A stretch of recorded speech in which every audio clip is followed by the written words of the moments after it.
Okay, magandang araw po sa lahat mga boss. Kasampagaan Lawak Project. Lawak Pangasinan Project, Part 20. So, punch list na lang po yung ginagawa natin dito mga boss. So, pagkatapos ng mga punch list natin dito, so, uwi muna yung mga tropa para bigyan natin ng time yung mga magta-tiles dito. So, pagkatapos nilang mag-tiles, so, susunod natin gagawin dyan, modular kitchen cabinet. So, PVC, foam board. Yung hindi inaanay, tsaka waterproof na board yung ilalagay natin doon dito. So, yan lang.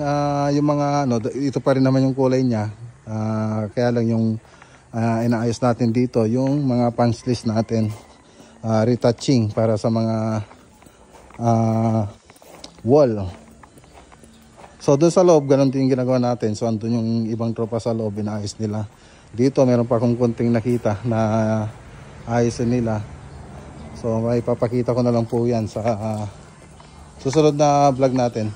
Yung finish na gawa natin dito mga boss. So hindi ko na pupuntahan doon sa likod kasi may nagpapatugtog. Baka maka-copyright po tayo.